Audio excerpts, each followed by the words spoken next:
Welcome to Take 5 for Torah. Today is Wednesday, September 3rd, the 10th of Elul.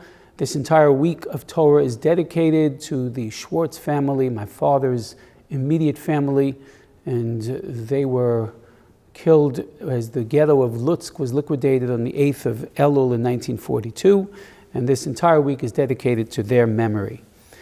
Today is Wednesday, which means that we're asking the question, why do we do that?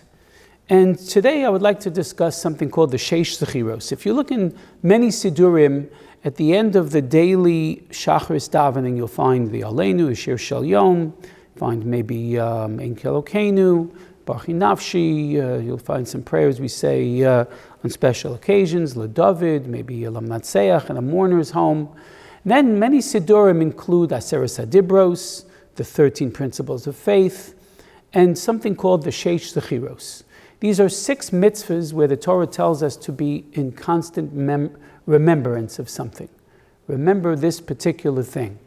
Now I say constant, there are different manifestations of how we remember based on Chazal. The same word Zachor can be interpreted by Chazal to remember something in different ways. Here is the order in which we say the Sheish Zechiros. The reason why I'm saying this now is because if there are 6 in the entire Torah, and 2 are in our Parsha, Parshas Kiseitze, that's reason enough to call this to the forefront. If all the Parshas of the Torah, 54 of them, and there are only 6 Zechiros, to have 2 is a deviation from the standard. So these are the 2 that are in our Parsha, to remember what Amalek did to us, and to remember what God did to Miriam. The other 4 are Laman Tizkor Yom Tzischa Meretz Mitzrayim Kol Yimei Chayecha in Parshas Re'eh. A second one is Raki Shamer Lacha Pen Tishkach. Remember what happened at Har Sinai, to tell your children and your children's children. Do not ever forget. That's in Parshas Veschanan. Mechias Amalek, as I just said, to destroy Amalek is in our Parsha. Maaseh HaEgel is in Parshas Ekev. Zochori Sasheri Ktsaftos Hashem Elokecha Bamidbar. Remember how you angered God in the desert.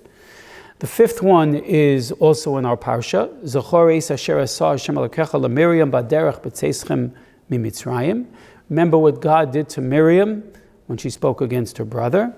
And the last one, the only one that's not in Sefer Devarim, is Zochoris Yom HaShabbos L'Kadsho. That last one, I'm going backwards now, is a mitzvah each and every day of the week. It's not only a mitzvah to remember Shabbos on Shabbos, it's a mitzvah to remember Shabbos on Wednesday, where you say Yom Yom Revi'i B'Shabbos. Ramban says that's a fulfillment of the Torah law of remembering Shabbos, to remember each and every day of the week as we draw closer to that holy day.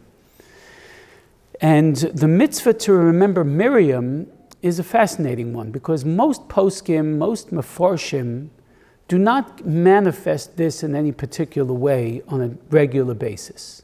The Ramban actually counts it as one of the 613 mitzvahs. Really, does anybody here listening to this remember in any way, on any shape or form, on a daily basis, once a year, special times, maybe on her yortzeit, the 10th of Nisan, to actually gather together and remember that God struck her with leprosy because she spoke against her brother?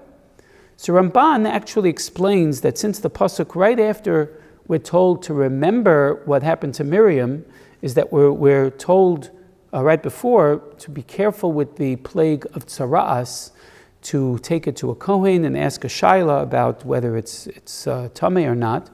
So Ramban understands this mitzvah to be a function of remembering the consequences of lashon hara, the consequences of slander. It kills the person who's speaking it, the person who's hearing it, and certainly the person who's the object of the slander.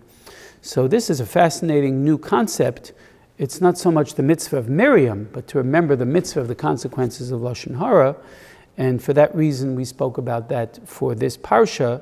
For Mechias Amalek, also in this parsha, doesn't seem to be a daily mitzvah, but certainly a mitzvah at least once a year to gather together and to publicly declare what Amalek did to us.